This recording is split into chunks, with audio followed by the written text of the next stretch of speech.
Welcome to the deep dive. Today, you and I are plunging into the world of Bob Camblin, an artist whose unique way of seeing things really offers us a fresh lens on art, life, and, well, everything in between. Yeah, definitely. You sent in a fantastic collection, his quotes, some details about his life, thoughts on his artwork, especially that Texas scrapbook piece, Right. and even some reviews that try to, capture his essence. It's a great mix of material to dig into. So our mission today is basically to pull out the most compelling ideas, the recurring themes from all this, and hopefully give you a much clearer understanding of what made Camblin's perspective so, well, special. Absolutely. We're not just admiring the surface of his work. We want to get into the core of his thinking, the philosophy that really shaped his art and his life. Okay, so let's get acquainted with Bob Camblin. Born in Oklahoma, 1928, hmm he carved out this fascinating career, taught at universities, yeah, but also had this significant period of artistic wandering, a real dedication to his craft, but on his own terms. Right. That nomadic period is really interesting. And what grabs you immediately is just the sheer variety of his art. I mean, oils, acrylics, watercolors, drawings, prints. Even painted paper. Yeah, and he wasn't just the solitary figure, was he? Collaboration was important. Very much so. You might hear about his Musha Volante style, and here's a curious detail.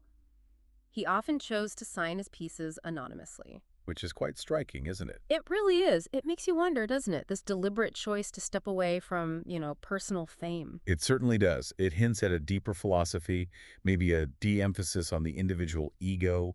We'll probably see more of that as we go. Exactly. And the material you shared gives us these different angles on him. We have his own words, direct quotes. Well, sees of his philosophy. Yeah. We'll explore his reflections on what art and life meant to him. And then we'll look closely at Texas Scrapbook, which seems to visually embody some key ideas. It's like getting a backstage pass to his creative process in a way. And these direct quotes are particularly valuable, I think. Oh, absolutely. They offer an unfiltered glimpse into his mind, lets us piece together his worldview directly from him. Okay, let's start unpacking some of these philosophical nuggets from his own words. He talks about embracing common sense, right? hmm Even striving for a perfectly average view, which sounds odd. Well, yeah, but it's not about settling for mediocrity, I don't think. Okay. He says it's about enjoying the miracles in both science and magic, hoping for this bright gray where they might actually meet. A bright gray. What do you think is the key insight there for us? For me, it's this rejection of rigid boundaries. You know, Yeah. not choosing science over magic, or the other way around, Uh-huh. but recognizing that wonder can exist in that space between them. The bright gray suggests a kind of holistic perspective, finding the extraordinary in the ordinary. Right, not just seeking it in the extreme. So the takeaway is maybe his invitation to find magic in the everyday by looking past those usual divisions. I think that's a great way to put it. Yeah. That makes sense. And then he pivots to this really strong statement about intuition. The sixth sense is to be, without a doubt. That feels incredibly direct. It does. It cuts straight to the heart of what intuition feels like, doesn't it? Yeah. That deep, unwavering knowing doesn't necessarily rely on logic or proof. It suggests a profound trust in our inner wisdom. A certainty beyond just thinking about it. Exactly. So for the listener, this highlights Camblin's belief in the power of instinct and, the importance of listening to that inner voice. And that trust seems to extend to his relationship with the natural world. He has this almost tender line: find something in nature that completes you, and then surrender. That's lovely. It speaks to a really deep connection, right? And maybe a conscious letting go of the need to control everything. So surrender. Yeah. Exactly. It's about finding resonance with nature, something that feels intrinsically right, Mm-hmm. and then yielding to its rhythm, its wisdom. It implies a certain humility, an understanding of our interconnectedness with the bigger picture. So it underscores his emphasis on harmony with nature and the insight we can get from that. I think so, yeah. Then he delves into the purpose of art, and it goes way beyond just making pretty things. Right. He says art is not just images. Art for art's sake has become art for life's sake, or art for my sake, or art for survival's sake. That feels like a fundamental shift. This is a pivotal point, I think. Mm. He's moving away from art as purely decorative or existing in some kind of vacuum. Okay. Instead, he sees it as essential, deeply intertwined with our existence, our understanding, even our ability to navigate the world. So for him, art wasn't a luxury, but more like a vital tool for living and making sense of things. That's how I read it. Yeah. A tool for survival, even. And then there's this almost Zen-like saying about action and thought. When you think, don't act. When you act, don't think. So simple. Yeah, Practical. but it feels like it holds a profound truth about being present.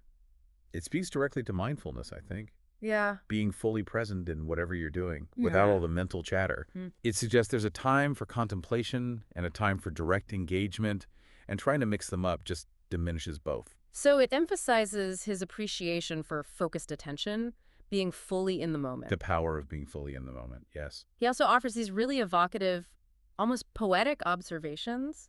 He mentions the regret of missing the clouds, Mhm. that feeling of beauty passing by unnoticed, and then this deeply grounded sense of his soul being attached to the earth. They're just brief glimpses, aren't they? But they Yeah. resonate so strongly. They really do. They reveal a deep sensitivity to the beauty and the transience of existence, a kind of poignant awareness of the world and his place in it. Highlighting his capacity for wonder and his connection to the tangible world. Definitely. And then we get this rather unexpected take on emotions, particularly love. True love moves to indifference to protect itself.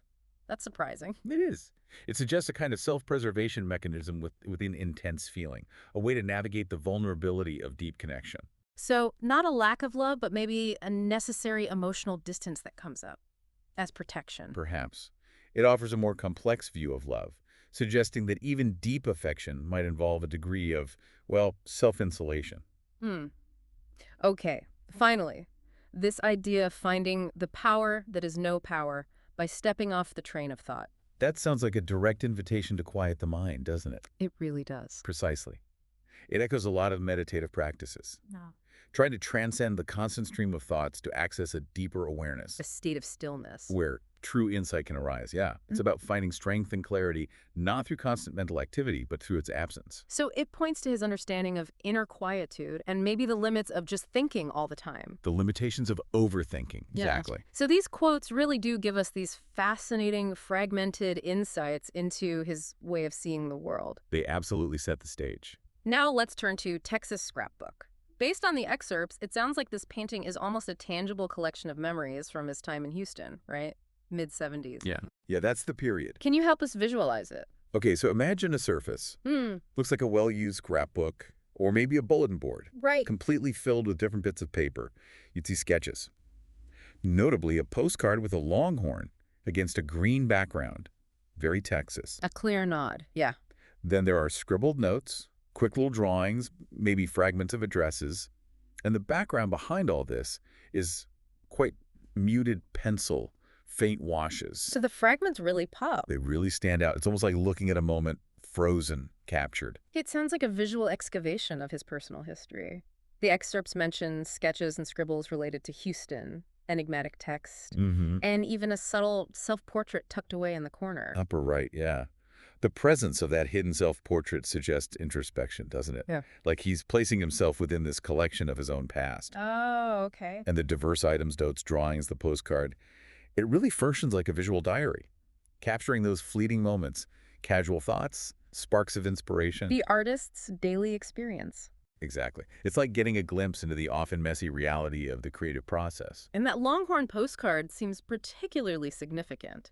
The description calls it a symbol of Texas culture, a personal reminder of Houston, almost anchoring the whole thing. Absolutely. It acts as a central reference point, a clear marker of place and identity within this more abstract collection of personal fragments. Connecting his individual memories to a broader cultural context. Right. It highlights how our personal experiences are often interwoven with these larger cultural symbols, you know? Yeah, I see that. Now, the info we have also draws connections between this work and various philosophies, Zen, Taoism, even the I Ching. It's rich with those layers. Let's start with Zen. How does Texas Scrapbook resonate with Zen principles? Well, from a Zen perspective, the artwork really embodies mindfulness, I think, and the impermanent nature of things. Okay. The scrapbook format itself highlights cherishing individual moments while also acknowledging their fleeting. The subtle, maybe partly hidden images could be reminders of deeper truths beneath the surface. Glimpsed through mindful observation. Exactly. And the artist's subtle presence within it all, that could suggest a blurring of lines between self and other, which is a core Zen concept, interconnectedness. So the piece encourages a mindful appreciation for the present, and how everything's connected. That's a good way to frame it, yeah. That's fascinating, seeing his presence as a nod to interconnectedness, okay, and the I Ching connection. Hmm. Specifically, hexagram 16, enthusiasm, and hexagram 29, the abysmal. Right. So hexagram 16, enthusiasm represents joy, energy, pursuing what inspires you. Mm-hmm. This resonates with the dynamic, almost celebratory feel of the scrapbook, Mm. the vibrant mix of elements. It feels like a period of creative energy. Okay, makes sense. Yeah. And 29, the abysmal. That speaks more to facing challenges, navigating unknown depths. The hidden imagery, the layered nature of the work could suggest him delving into his inner world, confronting uncertainties, embracing the complexities of his artistic journey. So it adds another layer. The scrapbook might reflect both creative outpouring and engagement with deeper, maybe tougher internal stuff. Precisely, both the enthusiasm and the depths. Moving on to Taoism. The emphasis on embracing the flow of experiences, finding beauty in transient moments. That seems to fit the scrapbook format perfectly, doesn't it? Exactly. Taoism emphasizes living with the natural flow, finding wisdom in constant change. Right. Texas Scrapbook visually embodies this, a collection of moments, each part of the larger, evolving tapestry of life. It encourages us to appreciate the beauty in the ephemeral. Yes, and to understand how these fleeting experiences shape us. The hidden images could also echo the Taoist idea that profound truths are often concealed, requiring a deeper, more intuitive seeing. So embrace the flow, find beauty in fleeting moments. That's a key takeaway, I think. And finally, the ideas around the present moment and the constructed nature of perception. How does the piece speak to that? Well, the very act of assembling these past fragments highlights that memory isn't fixed. True. It's subjective, constantly being reinterpreted. The layered composition suggests our understanding of reality is built on accumulated experiences, each influencing our current view. And the hidden faces, the self-portrait. They further emphasize the multiple facets of identity, the fluid nature of the self. It reinforces the idea that our perception isn't objective, but actively constructed through experience and memory. Wow. So Texas Scrapbook really does feel incredibly rich, multi-layered, not just a visual diary, but a deep dive into ideas about memory, identity, reality itself. It really packs a lot in. Now let's broaden our view. Consider Camblin's wider artistic philosophy, how it evolved. There's a review of The Art of Everything that gives some clues. It does. The review suggests his art functions almost like questions disguised as images. Questions, not answers. Right, which gets to the heart of his approach. It highlights how he took ordinary objects, a figure-4 trap, a tattooed arm, a frog, and made them into powerful symbols. Exploring themes like Entanglement, history, stillness. The reviewer points out visible paradox as a trap that doesn't quite trap, static structures implying movement. That sense of contradiction feels very Camblin. so prompting questions rather than giving definitive answers. That was his aim. Seems like it. Engaging the viewer actively. And then there's that foreword from Zen and the Art of Enlightenment, Volume 1. It connects art movements with philosophies like Zen and the I Ching. How does Camblin fit in there? The foreword discusses how shifts in art history, realism, impressionism, abstract expressionism, conveying emotion non-representationally, Right. often mirror changes in how we perceive the world. It draws parallels between these shifts and Zen I Ching principles. Intuition, interconnectedness, cyclical experience. And Camblin's work is where these converge. Exactly. He blends abstraction with symbolic motifs, creating imagery that's more than just visual appeal. It's using art as a gateway to deeper awareness. Encouraging contemplation, not easy interpretation. Yes. Engaging with his art becomes an active process of self-inquiry for the viewer. The biographical details we have paint him as this iconoclastic and enigmatic artist. Definitely enigmatic. Despite his impact on those who knew his work, it seems surprisingly scarce out there in the wider art world. What do we know about his actual journey as an artist? Well, born in Oklahoma, 1928, art education started at the Kansas City Art Institute. Uh-huh.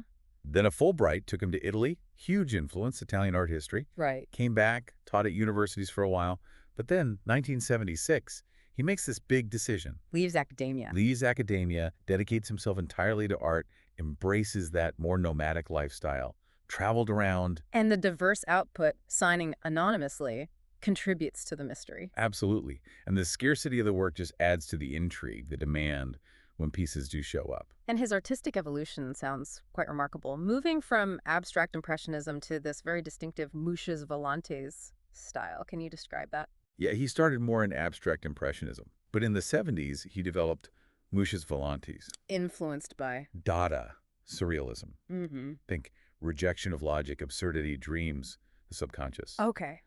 Bush's Volantes uses dots and dashes that create optical illusions, almost like the floaters you sometimes see in your vision. Ah, okay. Like visual trickery. Exactly. Plays with perception, blurs the line between real and illusion, a bit like Escher or Dali in that way. And themes running through his career. Metamorphosis, life cycles, exploring inner psychological states. Mm. He often referenced figures like Freud, De Chirico, Grunewald, So the unconscious, dreamlike scenes, intense expression. all feeding into his unique vision. Yeah. The biographical info also mentions his collaborative spirit, particularly with Earl Staley and Joe Tate in Houston. Their events challenged traditional art ideas. They really did. Yeah. These collaborations under names like B&E Productions or The Holding Firm were about pushing boundaries, questioning authorship, exhibition norms, shared studios, collaborative drawing where styles might merge, unconventional shows like The Tattoo Show. Wow.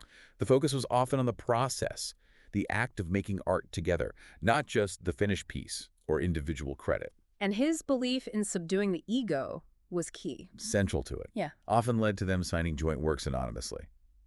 Earl Staley's personal stories give us a more intimate look. Describes him as a captivating storyteller, but also someone who eventually stepped away from teaching from Houston. What stands out from Staley's memories? Daly paints a vivid picture. Deep friendship, significant artistic connection, emphasizes Camblin's storytelling gift, their shared studio, and Camblin's eventual departure.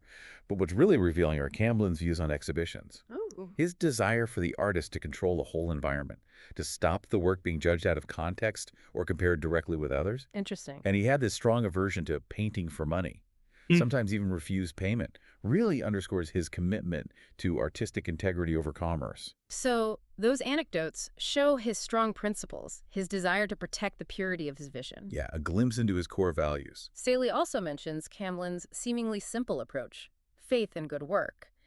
And this idea of turning stumbling blocks into stepping stones, symbolized by paintings of jars of water. That's a powerful metaphor, isn't it? It really is. Speaks to resilience, finding opportunity in challenges. The image of clear water letting you see the path forward, Wow. it's very evocative. So a belief that dedication and faith in the process lead to growth, even through obstacles. Exactly. Highlights his optimistic, maybe pragmatic approach to creating. And the Scarecrow series, inspired by Günter Grass, Yep. multiple layers there, renewal, metamorphosis, and the text acting as disguise or clue. Yeah, the scarecrows, drawing from literature, become symbols of transformation, rebirth. And the text. It's intriguing, not necessarily a straightforward explanation. It can function as camouflage, maybe challenging how much we rely on words to interpret art. Like a critique, echoing Tom Wolfe's The Painted Word. Possibly. It turns viewing into a kind of puzzle. It invites deeper engagement, looking for hidden meanings. Some elements might even be intentional traps to encourage more thoughtful observation, slow people down. So it shows his playful yet intellectual approach, encouraging active participation. Definitely.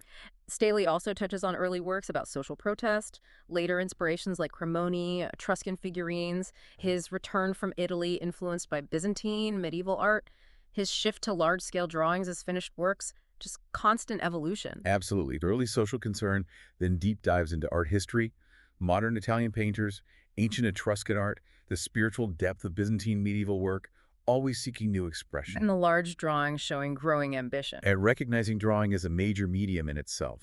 It underscores his lifelong commitment to learning, pushing his own boundaries. Finally, Staley mentions his 60s efforts to blend the poetic and emotional, the subtle aging of applied paper creating nuanced effects. His 70s aim to evoke subjective states of mind, leading to cryptic drawings about the life cycle, and then the 80s interweaving drawings and watercolors with hidden images, always experimenting with perception, meaning. He was constantly pushing technique, concept.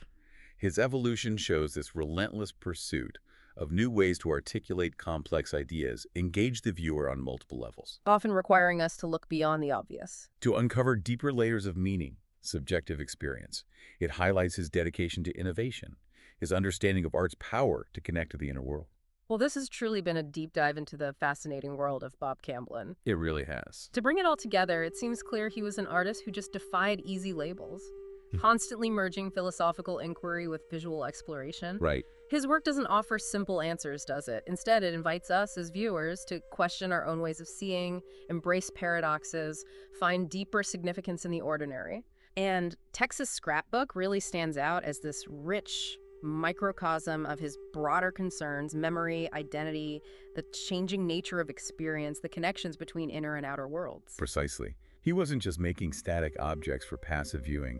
He was crafting dynamic experiences, intellectual puzzles, profound opportunities for self-reflection. So for you, our listener, maybe consider your own personal scrapbook of experiences. Mm. What seemingly random notes, images, fleeting moments might, if you look closer, actually reveal hidden patterns or profound insights about your own journey, the unique way you see the world. That's a great thought. Perhaps, much like Bob Camblin's compelling art, our own lives are these incredibly rich, complex tapestries just waiting to be read with a more contemplative, open eye. Something to ponder for sure. It certainly is. Thanks for joining us on this deep dive.